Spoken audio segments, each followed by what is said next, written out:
ఇన్ని అన్నీ కలిపి ఉన్న నవధాన్యాలు, 2 అగరత్తులు, 2 కర్పూరం బిళ్ళలు, కొద్దిగా సాంబ్రాణి, సమిది, ఏదో ఒక సమిది పొలంలో పట్టుకెళ్ళి వెంకయ్య స్వామి గోళమూడిలో వెంకయ్య స్వామి దిని చుట్టూ 3 సార్లు ప్రదక్షిణ చేసి మీ మనసులో ఏ కోరిక అనుకుంటే ఆ కోరిక అనుకుని అందులో వేస్తే మనం ఈ జన్మలోనూ గత జన్మలోనూ చేసుకున్నటువంటి కర్మ ఉంటుంది కదా, పాపం అన్నది కర్మ కింద వస్తుంది కదా, కర్మం అనేక జన్మల నుంచి వచ్చేటువంటి వెంటాడేటువంటి దోషాలు ఇవన్నీ కూడా నివృత్తి అవుతాయి షిరిడీలో కానీ గొడవమూడిలో కానీ. కానీ షిరిడీలో మన చేత ఏనేవారు, జనాలు రద్దీ ఎక్కువ మనని ఏనేవారు. ఫస్ట్లో నేను వేసానండి అందులో 1981లో. ఇప్పుడు మీరు అందరూ షిరిడీ వెళ్ళి దర్శనం చేసుకుంటున్నారు కదా, అసలు సమాధి అది కాదండి, దాని కింద ఉంటుంది అండర్ గ్రౌండ్లో. 1918లో సమాధి అయిందమ్మా ఇది.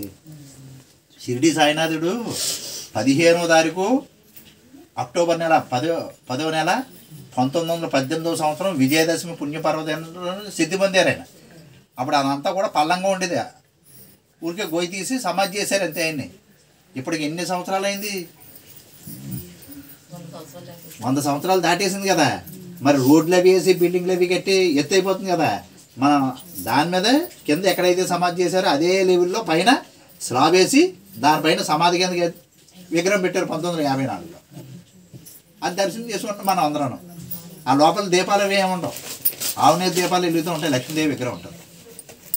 అలాగా గొలమూడిలో షిరిడీలో సాయినాథుడు ఎలాగైతే ధూని వెలిగించాడో అలాగే గొలమూడిలో భగవాన్ వెంకయ్య స్వామి కూడా ధూని వెలిగించి ఆ రోజు నుంచి ఈ రోజు వరకు కూడా ధూని అలాగే వెలుగుతూనే ఉంటారు.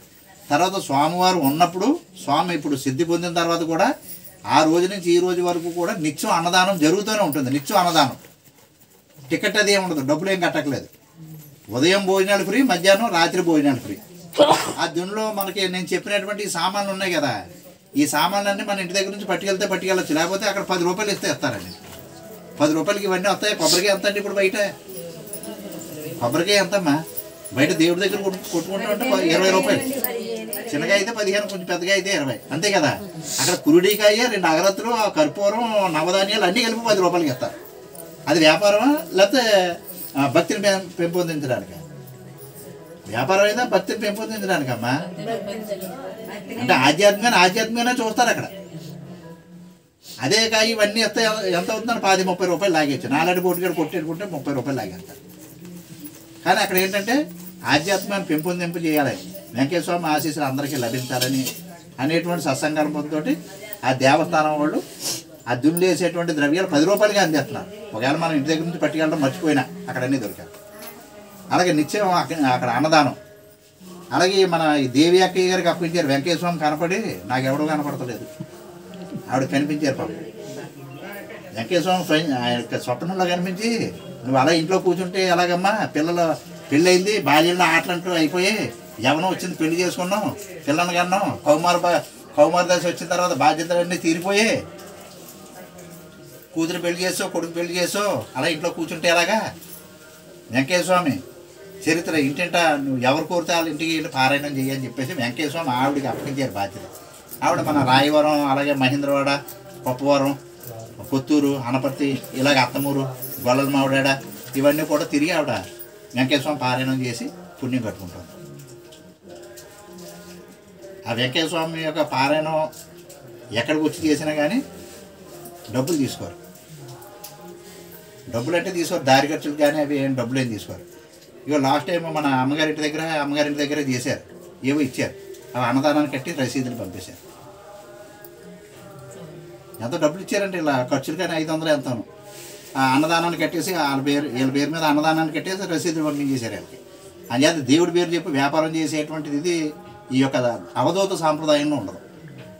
ఈ అవధూత సాంప్రదాయంలో దేవుడి పేరు చెప్పి డబ్బులు పోగు చేసుకోరు ఎక్కడైనా సరే. మీరు త్రూ అవుట్ ఇండియా అంతాను. మా ప్రయాగరాజ్ ఉంది, అంగు ఆర్భాటంతో వెళ్ళినాళ్ళు ఉన్నారు. అక్కడ ఒరిజినల్ నాగసాధువులు ఉంటారు, తోలు తీసేస్తారు, కొడితే ఒకడిని దుమ్ములు లేపినట్టు కొట్టేస్తున్నారు అనమాట. ఇటు ఈ నాయన కొట్టేస్తున్నారు ఇటని.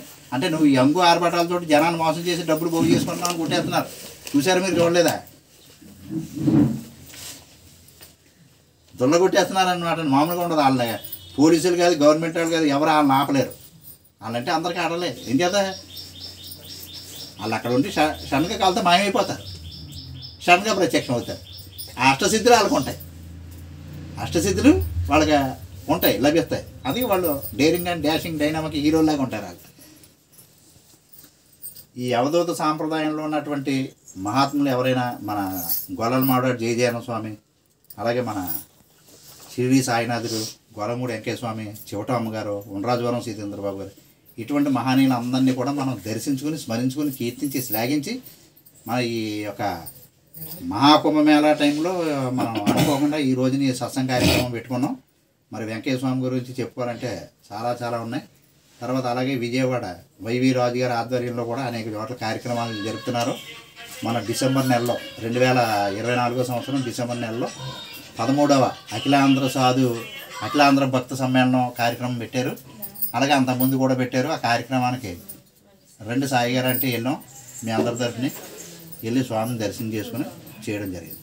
అలా 3 నెలలకోసారి ఒక్కో చోట ఒక్కో ప్రోగ్రాం పెడుతున్నారు. రేపు మార్చి 19వ తారీఖు ఎప్పుడండి?